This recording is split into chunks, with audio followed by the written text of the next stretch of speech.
చైతన్యరథం ప్రేక్షకులకు స్వాగతం, నమస్కారం. కోటలో రాజు, కోట చుట్టూ కోటరీ అంటూ విజయసాయిరెడ్డి తీవ్ర ఆరోపణలు చేస్తూ ఆయన బీజేపీలో చేరే ప్రయత్నాల్లో ఉంటూనే వైఎస్ఆర్ కాంగ్రెస్ పార్టీ నుంచి అనేక మంది పెద్ద తలకాలని బీజేపీలో చేర్చే ప్రయత్నం చేస్తారని చెప్పి వార్తలు హల్చల్ చేస్తున్నాయి. ఈ నేపథ్యంలో విజయసాయిరెడ్డి గారు జగన్మోహన్ రెడ్డి దురాఘాతాలని చెప్పకనే చెబుతూ బీజేపీలో తను చేరుతూ ఆ పార్టీని ఖాళీ చేసే ప్రయత్నాలు నిమగ్నమయ్యాడని చెప్పి వార్తలు హల్చల్ చేస్తున్న నేపథ్యంలో అసలు వైసీపీ పార్టీ ఏంటి, ఆ పార్టీ భవిష్యత్తు ఏంటి, పార్టీ అనేది ఉంటుందా లేదా అని తెలుసుకునేందుకు ప్రముఖ రాజకీయ సామాజిక విశ్లేషకులు కొత్త రవీంద్రబాబు గారు ఉన్నారు. వారిని అడిగి మరిన్ని విశేషాలు తెలుసుకునే ప్రయత్నం చేద్దాం. సార్ నమస్తే. నమస్తే. జరుగుతున్న పరిణామాలు చూస్తుంటే, వస్తున్న కేసులు చూస్తుంటే జగన్మోహన్ రెడ్డి పార్టీ ఉంచుతాడంటారా, లేదంటే తను కూడా విజయసాయిరెడ్డి బాటలో పార్టీని వేరే పార్టీలో విలీనం చేస్తాడంటారా? ఆంధ్రప్రదేశ్లో ఏటుగా బ్రాండ్ పొందిన విజయసాయిరెడ్డి గారు గడిచిన కొద్ది రోజుల నుంచి ఆయన ప్రెస్ ముఖంగా ఇచ్చిన స్టేట్మెంట్ కానీ, ట్విట్టర్లో ట్వీట్ చేసిన విధానం కానీ చాలా సంచలనాలకి కారణమైంది. ఆంధ్రప్రదేశ్ రాజకీయాల్లో ఎండ వేడి మెట్ల పెరిగిందో ఆంధ్రాలో ఈ విజయసాయిరెడ్డి గారి మాటలు కూడా ఇంకా వేడి పుట్టించే విధంగా రాజకీయాల్లో జరుగుతున్న చర్చ మనం చూస్తూ ఉన్నాం. విజయసాయిరెడ్డి గారు రాజీనామా చేసినప్పుడు రాజీనామాలో ఏం ప్రస్తావించారు? నేను రాజకీయాల్లో ఉండను, వ్యవసాయం చేసుకుంటా అని చెప్పారు. నంబర్ 1. నంబర్ 2, అదే రాజీనామాలో జగన్ రెడ్డి గారిని, భారత్ రెడ్డి గారికి కృతజ్ఞత తెలియజేశాడు పదవులు ఇచ్చి ఈ స్థాయికి తీసుకొచ్చినందుకు. కట్ చేస్తే మరి వ్యవసాయం చేసుకుంటానని చెప్పిన మనిషి వ్యవసాయ క్షేత్రాల్లో లేకుండా రాజకీయంగా ప్రకంపనలు సృష్టించే విధంగా స్టేట్మెంట్స్ ఎందుకు ఇవ్వవలసి వచ్చింది? అంటే అది వ్యూహాత్మకమా? నంబర్ 1. నంబర్ 2, ఇప్పుడు వ్యూహాత్మకంగా సైలెంట్ కొన్ని రోజులుగా కూలింగ్ పీరియడ్ అంటారు, అట్లా ఉండి తర్వాత మీరు అన్నట్టుగా బీజేపీ వైపు అడుగులు పడతాయా? ఎందుకంటే బీజేపీకి కూడా ఆంధ్ర రాష్ట్రంలో బేస్ లేదు. కమలం వికసించాలి అంటే కొంత వ్యూహాత్మకమైన స్టెప్స్ బీజేపీ వేసుకోవాల్సిన అవసరం ఉంది. అందులో భాగంగానే విజయసాయిరెడ్డి అడుగులు ఆ దిశగా వెళ్తున్నాయా అని మనకి డౌట్ వస్తుంది. రెండోది, ఆయన అసలు బయటికి ఎందుకు వచ్చాడనే దానికి కొంత చర్చ ఏం జరుగుతుందంటే, ఆంధ్రప్రదేశ్లో కాకినాడ సీపోర్టు వీళ్ళు ఏదైతే పవర్ ఉన్నప్పుడు 3600 కోట్లు విలువ చేసే సీపోర్ట్ని 458 కోట్లు ఇచ్చేసి గన్ పెట్టి బెదిరించి భయపెట్టి రాపించుకొని కబ్జా పెట్టి పిక్కున్నారు. అయితే సిచ్యువేషన్ మారిపోయింది. ఎన్డీఏ గవర్నమెంట్ పదవిలోకి వచ్చింది, పవర్లోకి వచ్చింది. కాకినాడ సీపోర్ట్ మీద సిఐడికి కేవీ రావు గారు ఫిర్యాదు చేయటం, ఇన్వెస్టిగేషన్ మొదలైంది. ఈ నేపథ్యం ఇట్లా జరుగుతున్నప్పుడు విజయసాయిరెడ్డి గారు జగన్ రెడ్డి గారితో ఒక ప్రపోజల్ చెప్పాడు. ఏది? సిచ్యువేషన్ బాగాలేదు, కాకినాడ సీపోర్టు మనం పైసలు ఇచ్చేసి మళ్ళీ వాపసు సెటిల్ చేసుకొని రామ్ చేసుకుందాం, లేకపోతే ఇబ్బంది అవుతుందని ఒక ప్రపోజ్ చేశాడు. ఎందుకంటే ఆ డిజైన్, ఆ థింకింగు, ప్లానింగులో ఈయన ఎక్స్పర్ట్ కాబట్టి. విజయసాయిరెడ్డి మించిన వాళ్ళు ఎవరు లేరు అటువంటి లావాదేవీలు హ్యాండిల్ చేయడంలో. అంటే కేసు అయితే ఏం జరుగుతుందో ముందే తెలుసు అంటారు? బాగా తెలుసు, అందులో దిట్ట. అందుకే కదా ఏటుగా ప్రసిద్ధి చెందాడు. జగన్ రెడ్డి గారి అక్రమ ఆస్తులకి విజయసాయిరెడ్డికి తెలిసినంతగా ఆంధ్ర రాష్ట్రంలో ఎవరికీ తెలియదు. అందులో ఎక్స్పర్ట్, మనం యాక్సెప్ట్ చేయాలి ఫ్యాక్ట్. అయితే ఈయన జగన్ రెడ్డి గారికి ఫోన్లో లండన్లో ఉన్నాడు. ఆయన ఇట్లా మనం కాకినాడ సీపోర్ట్లో 458 కోట్లు ఇచ్చేసి సెటిల్ చేసుకొని వాపస్ ఇచ్చేద్దాం, పోర్ట్ మనకు వద్దు, మన మెడకు చుట్టుకుంటుంది, ఇది తీవ్రమైన సమస్య ఏర్పడుతుంది అని చెప్పాడు. జగన్ రెడ్డి గారు ఏమన్నారు? ఓకే అన్నారు. అన్న తర్వాత విజయసాయిరెడ్డి గారు విక్రాంత్ రెడ్డి, కాకినాడ సీపోర్ట్లో కర్త కర్మ క్రియ విక్రాంత్ రెడ్డి అని విజయసాయిరెడ్డి చెప్పాడు, నేను చెప్పిన మాట కాదు. సో విక్రాంత్ రెడ్డికి విక్రాంత్ రెడ్డి అంటే వైవి సుబ్బారెడ్డి గారు అబ్బాయి, వైవి సుబ్బారెడ్డి గారి కొడుకు. విక్రాంత్ రెడ్డి వైవి సుబ్బారెడ్డి కొడుకు మాత్రమే. ఆయన 3600 కోట్లు విలువ చేసే సీపోర్ట్ను ఎలా గుంజుకోవాలా, ఏ లావాదేవీలు ఎట్లా చేసి లాక్కోవాలా అని ఎక్స్పర్ట్ కాదు. దానికి ఎక్స్పర్ట్ సాయిరెడ్డి. సో విక్రాంత్ రెడ్డితో చెప్పాడు, మనం జగనన్నతో మాట్లాడాను, ఆ 488 కోట్లు వాపస్ ఇచ్చేసే కేవీ రావు గారికి సెటిల్ చేసేసుకుందాం అన్నాడు. అమౌంట్ బ్యాక్ ఇచ్చేసేయమన్నాడు. విక్రాంత్ రెడ్డి ఏమన్నాడు? నేను ఎక్కడ ఇస్తాను, నా వల్ల కాదు, నేను ఇయ్యా అన్నాడు. అప్పుడు జగన్ రెడ్డికి విజయసాయిరెడ్డి ఫోన్ చేసి మళ్ళీ ఈ విక్రాంత్ రెడ్డి ఈయన అంటున్నాడు, ఇప్పుడు ఏం చేద్దాం అన్నాడు. అంటే జగన్ రెడ్డి ఏమన్నా ఇస్తాడా ఏందా అనేది. అప్పుడు జగన్ రెడ్డి అన్నాడంట విజయసాయిరెడ్డితోటి, అట్లా అయితే ఒక పని చేయన్నా విజయసాయిరెడ్డి అన్న, నువ్వు ఇచ్చేసేయన్నా అంట. ఆ విధంగా సొమ్ము వాళ్ళది, పైసలు ఇవ్వవలసిన అనివార్య పరిస్థితి సాయిరెడ్డికి ఏర్పడింది. అంటే వాళ్ళు తినేస్తే ఆ కప్పు ఈయన కట్టమంటారు. కట్టవలసి వచ్చింది.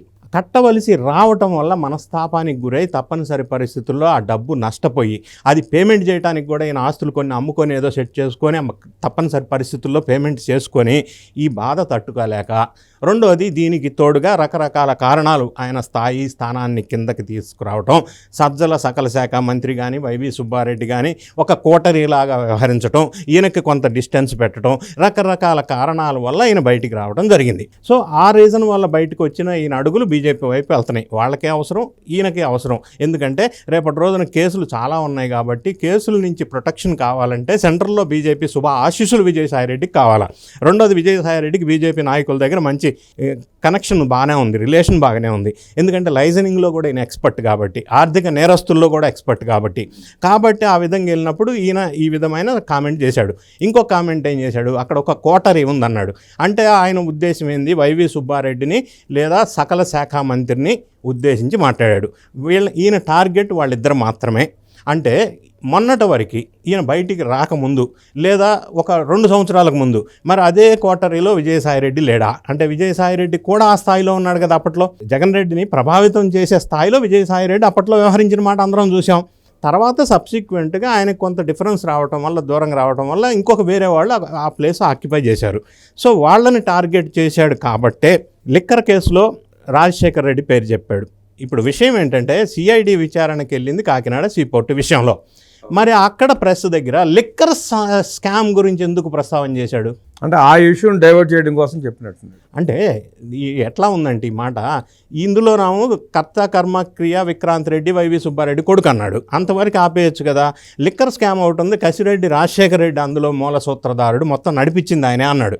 మరి దానికి మిథున్ రెడ్డిని లింక్ చేశాడు.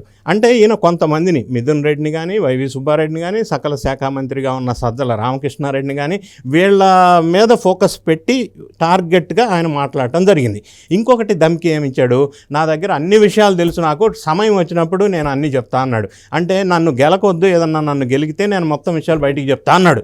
అంటే వైఎస్ఆర్ కాంగ్రెస్ పార్టీ శ్రేణులకు కూడా కొంత ధమ్కి ఇచ్చినట్టు. మరీ గమనించినట్టయితే మీరు ప్రతి చిన్న విషయానికి ఎగిరిపడి విమర్శలు చేసే వైఎస్ఆర్ కాంగ్రెస్ పార్టీ శ్రేణులు ఈ సాయిరెడ్డి మీద ఎక్కువగా ప్రభావం చూపలేకపోయారు. అంటే దాన్ని కౌంటర్ చేసే విధంగా భారీగా విమర్శలు అయితే చేయలే, భయపడుతున్నారండి. భారీగా విమర్శలు చేయలే. ఇంకొక విషయం ఏంటంటే, బొత్స సత్యనారాయణ లాంటి సీనియర్ నాయకుడు సాయిరెడ్డి గారు చెప్పింది నిజమో కరెక్టో కాదో తెలియదు, చూడాలా అన్నాడు. అంటే నాంచు వ్యాత ధోరణిలో మాట్లాడు తప్ప డైరెక్ట్ అటాక్ అయితే చేయలే. ఎందుకు చేయలేదంటే, సాయిరెడ్డిని కనుక డైరెక్ట్ అటాక్ చేసి విమర్శిస్తే ఆయన ఆల్రెడీ హింట్ ఇచ్చాడు, నాకు చాలా విషయాలు తెలుసు, అన్ని విషయాలు నేను టైం వచ్చినప్పుడు చెప్తా అని. సో ఎందుకు వచ్చిన గొడవలే అని చెప్పి ఆయనతోటి చాలా జాగ్రత్తగా ఈ శ్రేణులు కానీ, వైఎస్ఆర్ కాంగ్రెస్ పార్టీ కానీ, జగన్ రెడ్డి కానీ మరీ ముఖ్యంగా ఆయన కొద్దిగా జాగ్రత్తగా వ్యవహరిస్తున్నట్టు ఉంది. ఎందుకంటే అదే ప్రెస్ స్టేట్మెంట్లో సాయిరెడ్డి గారు నాకు కూడా ప్రొటెక్షన్ కావాలా అన్నాడు. అంటే ఆయన ఉద్దేశం ఏంటో వీళ్ళకి అర్థమైంది, బీజేపీ వాళ్ళకి అర్థమైంది. సో ఈ విధంగా చూసినప్పుడు సాయిరెడ్డి గారు మాటలు, ప్రెస్ మీట్లో చెప్పినది, కోటరీ వ్యవహారం కావచ్చు, సీపోర్ట్ వ్యవహారం కావచ్చు, లిక్కర్ స్కామ్ వ్యవహారం కావచ్చు, ఇంకా అన్ని విషయాలు ఉన్నాయి, అన్ని తెలుసు అని అనటం కావచ్చు, ఇవన్నీ విషయాలు కూడా వైఎస్ఆర్ శ్రేణుల్లో ఒక ప్రకంపనలు సృష్టించిన మాట వాస్తవం, ఒక చర్చనీయాంశం అయిపోయింది. అంటే ఈయన దగ్గర ఇంకా చాలా సమాచారం ఉందని ఆయన చెప్పకనే చెప్పాడు ప్రెస్ ముందు.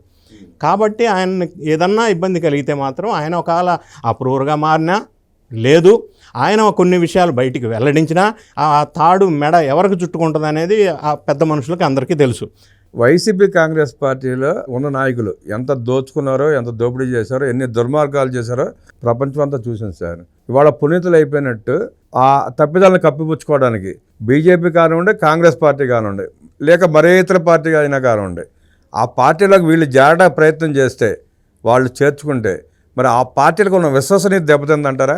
ఇప్పుడు అన్ని పార్టీలకి, అన్ని శ్రేణులకి, 2 తెలుగు రాష్ట్రాల ప్రజలకి ఇంకొక మాట మాట్లాడవలసి వస్తే దాదాపు అందరూ తెలివి ఉన్న వాళ్ళందరికీ ఒక విషయం స్పష్టంగా తెలుసు. ఏమంటే వైఎస్ఆర్ కాంగ్రెస్ పార్టీ కల్చర్ ఎటువంటిది, వాళ్ళ సంస్కృతి ఏంది, వాళ్ళు ఏ విధంగా వాళ్ళ నాయకులకి ట్రైనింగ్ ఇస్తున్నారు లేదా ఇన్స్పైర్ చేస్తున్నారు అనే విషయం, ఆ చెడు సంస్కృతిలో నుంచి ఉద్భవించిన నాయకులు పార్టీ అనేది అందరికీ తెలుసు.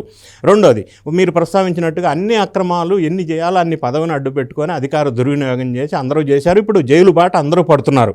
ఈ నేపథ్యంలో వాళ్ళకి ఇదే విధంగా ఉంటే ఒకటి పార్టీ మునిగిపోతుంది, ఎందుకంటే వేరే గత్యంతరం లేదు. ఎందుకు మునిగిపోతుందంటే ఎవరైతే ప్రజల్ని దూరంగా పెట్టారో, ప్రజల విషయాలు సమస్యలు తెలుసుకోకుండా చుట్టూ ఒక వలయం ఏర్పరచుకొని దగ్గరికి రానివ్వకుండా చేశారో ఆ నాయకులు ఎలక్షన్లో గెలిచే అవకాశం లేదు. అది మనం తెలంగాణలో చూసాం, ఇప్పుడు ఆంధ్రప్రదేశ్లో కూడా చూసాం. సో జగన్ రెడ్డి గారు ఇప్పటికైనా రియలైజేషన్ వచ్చి ప్రజలకి చేరువు కాకపోతే అదే భ్రమలో ఆయన ఉంటే వర్కింగ్ ఫ్రమ్ బెంగళూరు లాగా ఆయన అక్కడ ఉంటే అసెంబ్లీకి వెళ్లకుండా ఉంటే పార్టీ మనుగడ ప్రశ్నార్థకంగా ఏర్పడే పరిస్థితి ఉంది అని చెప్పి వైఎస్ఆర్ కాంగ్రెస్ పార్టీ శ్రేణులు చెప్తున్నారు. నేను చెప్పిన మాట కాదు, అది వాళ్ళ అభిప్రాయం. సో ఈ అభిప్రాయం ఇట్లా ఉన్నప్పుడు మీరు అన్నట్టుగా పక్క పార్టీలోకి వెళ్తే వాళ్ళ పార్టీ కూడా కల్చర్ స్పాయిల్ అవుతుంది కదా అనేది ఇప్పుడు పెద్ద ఛాలెంజ్. అయితే మిగతా పార్టీలు తెలుగుదేశం కావచ్చు, బీజేపీ కావచ్చు, జనసేన కావచ్చు, వాళ్ళు కూడా చేర్చుకునేటప్పుడు ముగ్గురు చర్చించుకొని చేర్చుకుందామని ఒక డెసిషన్ తీసుకున్నారు. మంచి నిర్ణయం. రెండోది, మచ్చలేని నాయకుల్ని మాత్రమే తీసుకోవాలని కూడా ఒక నిర్ణయం తీసుకున్నారు. ఆ నిర్ణయం కనుక తీసుకోకుండా ఎవడొస్తే వాడిని కనుక చేర్చుకుంటూ పోతే మిగతా 3 పార్టీలు కూడా మళ్ళీ ఇదే సంస్కృతి, ఇదే కొలాప్స్ దారి తీసే అవకాశం ఖచ్చితంగా ఉంది. ఆ విషయం ఆ పర్టికులర్ ఎన్డీఏ కూటమిలో పార్టీలకు సంబంధించిన నాయకులకి, ప్రజలకి అందరికీ తెలుసు. ఆ జాగ్రత్త ఖచ్చితంగా వహించాలి. వాళ్ళు ఆ జాగ్రత్త తీసుకుంటారని కూడా నేను అనుకుంటున్నాను. అందులో అనుమానమేం లేదు. ఈ క్రమంలో విజయసాయిరెడ్డి బీజేపీలోకి తీసుకునే అవకాశం ఉందంటారా? ఇక్కడ 2 అంశాలండి. విజయసాయిరెడ్డికి ఒక జాతీయ పార్టీ, మరి ముఖ్యంగా పవర్లో ఉన్న జాతీయ పార్టీ అండా దండ ఆశీస్సులు అవసరం. ఎందుకంటే కేసులు చాలా ఎక్కువ ఉన్నాయి. ఎటొచ్చి ఏ రోజు మెడకు చుట్టుకొని జైలుకి వెళ్తుందో తెలియదు. ఇది ఈయన రిక్వైర్మెంట్. రెండోది, బీజేపీ దగ్గరికి వచ్చేసరికి బీజేపీ ఆంధ్రప్రదేశ్లో ఏమాత్రం బేస్ లేకుండా కొట్టుకుంటున్నారు ఎలా అనేది. కానీ విజయసాయిరెడ్డి లాంటి ఆర్థిక నేరస్తుడు అని అనగానే ఆర్థిక నిపుణుడు అని అయితే అనొచ్చు, ఒకటి. రెండోది, ఈరోజు కూడా ఆర్థిక నేరస్తులకు అండగా ఉన్న ఆర్థిక నిపుణుడు. అందుకే డైరెక్ట్గా బ్లేమ్ ఎందుకని నేను అలా అన్నాను. ఏటుగా ప్రసిద్ధి చెందిన వ్యక్తి కాబట్టి. సో విజయసాయిరెడ్డికి కూడా ఒక స్ట్రాటజిస్ట్గా మనం చెప్పుకోవచ్చు, వ్యూహకర్తగా మనం ఆయన్ని భావించవచ్చు. రెండోది, ఆయనకి లైజనింగ్ స్కిల్స్, అన్ని పార్టీలతోటి పెద్ద మనుషులతోటి మంచి సంబంధాలు మెయింటైన్ చేస్తూ వచ్చాడు. రాజకీయంగా కూడా కొంత వ్యూహకర్తగా కూడా ఆయన కొంతకాలం వ్యవహరించిన తీరు మనం చూసాం. వైఎస్ఆర్ కాంగ్రెస్ పార్టీ పదవిలోకి రావడానికి బాగా క్రియాశీలకంగా వ్యవహరించిన కొద్ది మందిలో విజయసాయిరెడ్డి ఒకడు అప్పట్లో అని చెప్పవచ్చు. అయితే బీజేపీకి కూడా ఒక స్ట్రాంగ్ నాయకత్వం ఒకటి. రెండోది, ఫైనాన్షియల్గా స్ట్రాంగ్ ఉన్న మనిషి. మూడోది, వైఎస్ఆర్ కాంగ్రెస్ పార్టీ పతనం కావాలి అంటే దాని మూలాలు, దాని ఆర్థిక వ్యవస్థ సిస్టమ్ మొత్తం ఒక బాగా తెలిసిన వ్యక్తి అంటే విజయసాయిరెడ్డి. అంటే బీజేపీ వాళ్ళకి విజయసాయిరెడ్డిని యూటిలైజ్ చేసుకుంటే ఆయన ద్వారా వైఎస్ఆర్ కాంగ్రెస్ పార్టీని కిందకి అణగదొక్కటానికి ఈయనొక్కడు సరైన వ్యక్తి అని బీజేపీ భావించి ఉండొచ్చు. బీజేపీ వెలుగులోకి రావాలంటే వైఎస్ఆర్ కాంగ్రెస్ పార్టీ కిందకి తొక్కవలసిన అనివార్య పరిస్థితి బీజేపీ. వాళ్ళ ఎలక్షన్ వ్యూహం ఎప్పుడు కూడా డిఫరెంట్గా ఉంటుంది. వీళ్ళు ఎదగాలంటే ఇంకో పార్టీ కిందకి వెళ్ళాల్సిందే. కాబట్టి వైఎస్ఆర్ కాంగ్రెస్ పార్టీ కిందకి వెళ్ళాలంటే విజయసాయిరెడ్డి లాంటి ఆ రహస్యాలు తెలిసిన వ్యక్తిని బీజేపీ దగ్గర చేసుకునే అవకాశం ఉంది. వాళ్ళు ఆ విధంగా ప్లాన్ చేస్తున్నారు. ఈయన రిక్వైర్మెంట్ ఈ విధంగా ఉంది. కాబట్టి ఆ రెండిటికి విన్ విన్ సిచ్యువేషన్ లాగా ఉండే అవకాశం కూడా లేకపోలేదు. రాజకీయ వ్యూహంలో భాగంగా విజయసాయిరెడ్డిని చేర్చుకోవడంలో మనం ఆక్షేపించలేము. కానీ అలానే విజయసాయిరెడ్డి గారు అప్రూవర్గా మారి జగన్ రెడ్డి భాగవతాలను బయట పెట్టకుండా బీజేపీలో చేరితే ఆంధ్రప్రదేశ్ రాష్ట్ర ప్రజలు ఒప్పుకునే పరిస్థితి కనబట్టలేదు సార్. వాళ్ళు ఒప్పుకోరు కూడా. అక్రమార్కుని మోసిన విజయసాయిరెడ్డి డైరెక్ట్గా బీజేపీలో చేరితే కూటమి అభిమానులు కావచ్చు, కార్యకర్తలు కావచ్చు, ప్రజలు కావచ్చు క్షమిస్తారని చెప్పి ఒప్పుకున్నారని చెప్పి అనుకోవడంలా. అది ఒక పక్కన పెడితే, రెండోది, జగన్మోహన్ రెడ్డి ముఖ్యమంత్రిగా ఉన్నప్పుడు తన ఆస్తులను కాపాడుకోవడానికి తెలంగాణ ముఖ్యమంత్రితో అంటకాగిన పరిస్థితి చూసాం. ఇవాళ ఇక్కడ ప్రభుత్వం మారింది, కాంగ్రెస్ పార్టీ అధికారంలోకి వచ్చింది. బెంగళూరులో కూడా జగన్మోహన్ రెడ్డికి 1,00,000 కోట్ల రూపాయల ఆస్తులు ఉన్నాయి. వాటిని కాపాడుకోవడానికి అక్కడ కాంగ్రెస్ ప్రభుత్వం పెద్దలతో ఇప్పుడు అధికారంలో ఉంది కాబట్టి వాళ్ళ టచ్లో ఉండటం కోసమే వారానికి 5 రోజులు బెంగళూరులో ఉంటున్నాడని చెప్పి నానుడు కూడా ఉంది. వాళ్ళని గ్రిప్లో పెట్టుకుని ఇక్కడ ఆస్తులను కాపాడుకోవడానికి ఇక్కడ ముఖ్యమంత్రి రేవంత్ రెడ్డి దగ్గరికి వెళ్ళే పరిస్థితి లేదు కాబట్టి బెంగళూరు నుంచి రాజకీయం నడుపుతున్నాడన్న ప్రచారం జరుగుతోంది. కాంగ్రెస్ పార్టీ జగన్మోహన్ రెడ్డిని దగ్గర చేసుకునే అవకాశం ఉందంటారా? ఇప్పుడు 2 అంశాలు మీరు ప్రస్తావించింది. ఒకటి, జగన్ రెడ్డి గారు వర్కింగ్ ఫ్రమ్ బెంగళూరు. మనకి ఇక్కడ అఫీషియల్స్ అంతా వర్క్ ఫ్రమ్ హోమ్ అంటారు కదా. సో ఆయన వర్కింగ్ ఫ్రమ్ బెంగళూరు ప్యాలెస్.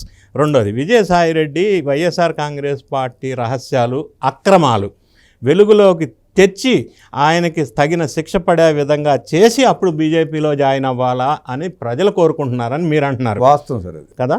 అయితే ఇక్కడ ఒక సెన్సిబుల్ అంశం ఉంది.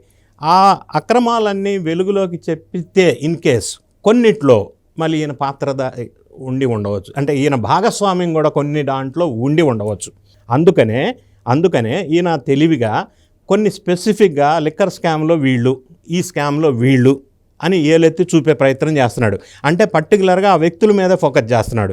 ఎందుకంటే ఈయన భాగస్వామ్యం లేకుండా ఏ పెద్ద అక్రమము, ఏ పెద్ద స్కాము, డిజైన్ కానీ, స్క్రిప్ట్ కానీ, స్టోరీ కానీ, స్క్రీన్ ప్లే కానీ విజయసాయిరెడ్డి కాకుండా జరిగి ఉంటుందని నేను అనుకోవట్లా. ఎందుకు ఈ మాట అనాల్సి వస్తుందంటే ఈయన ఆర్థికంగా వాటిల్లో ఎక్స్పర్ట్ కాబట్టి, వాటిల్లో ఎట్లా కేసు వేయాలా, లేకపోతే ఎట్లా షేర్స్ లావాదేవీలు చేయాలా, ఎట్లా క్విట్ ప్రో చేయాలా, ఇటువంటి అంశాల్లో ఆరితేరిన ఎక్స్పర్ట్ కాబట్టి ఈయన పాత్ర అందులో చాలా వాటిల్లో ఉండే అవకాశం ఉంది. మరి ఈయన పాత్ర లేని విషయాలు నేను బయట చెప్పి, లేదా వేరే వ్యక్తులు సజ్జల, ఇంకా ఈయన ఎవరి మీద అయితే టార్గెట్ చేశాడో వైవి సుబ్బారెడ్డి, వాళ్ళకి సంబంధించిన వ్యక్తులు ఇరికించే ప్రయత్నం చేసి ఈయన పక్కకు వస్తాడు చెప్పవలసి వస్తే. ఆ విధంగా ఎస్కేప్ అయ్యే అవకాశం మాత్రం ఉంది. ఇందాక మీరు ప్రస్తావించినట్టుగా కాంగ్రెస్ పార్టీ వైపు జగన్ రెడ్డి గారు అంటున్నారు. జగన్ రెడ్డి గారు ఏ రోజు ఏ డెసిషన్ తీసుకుంటారో మనం చెప్పే పరిస్థితి లేదు. ఎందుకంటే పార్టీ మునిగిపోతుంది, మనుగడ ఉండదు అనేది ఆయనకు అర్థమవుతుంది. అది కాంగ్రెస్తో స్నేహం చేయడానికి ఆయన వెనకాడు.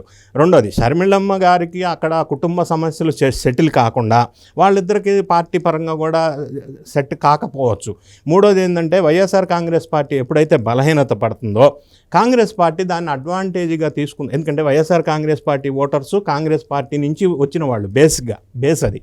సో ఇప్పుడు కాంగ్రెస్ పార్టీ కూడా ఇప్పుడు మనకున్న సమాచారం ఏంటంటే క్షేత్రస్థాయిలో పర్యటనలు పెట్టి అది రాహుల్ గాంధీని కూడా ఇన్వాల్వ్ చేసి ఈ వ్యాక్యూమ్ ఏదైతే ఉందో వైఎస్ఆర్ కాంగ్రెస్ పార్టీలో ప్రజలకున్న కోల్పోయిన నమ్మకాన్ని కాంగ్రెస్ పార్టీ వాళ్ళు క్యాప్చర్ చేయాలి అన్న ఆలోచనతో, వ్యూహంతో కూడా వాళ్ళు యాత్రలకు కొంత డిజైన్ చేశారు ప్రోగ్రామ్స్. సో ఆ విధంగా కాంగ్రెస్ ఈ అవకాశాన్ని ఉపయోగించుకోవాలని కూడా ప్రయత్నం చేస్తూ ఉంది. రెంటికి చెడ్డ రేవడిలా తయారైన జగన్మోహన్ రెడ్డి పరిస్థితిని అంచనా వేయడం కష్టం అంటూ, భవిష్యత్తులో ఆ పార్టీ ఉండే అవకాశం లేదంటూ, విజయసాయిరెడ్డి జగన్మోహన్ రెడ్డి తప్పిదాలను బయట పెడితే విజయసాయిరెడ్డి బీజేపీలోకి, జగన్మోహన్ రెడ్డి తిహార్ జైలుకి అని విశ్లేషించిన రవీంద్రబాబు గారికి ధన్యవాదాలు తెలుపుతూ నమస్కారం.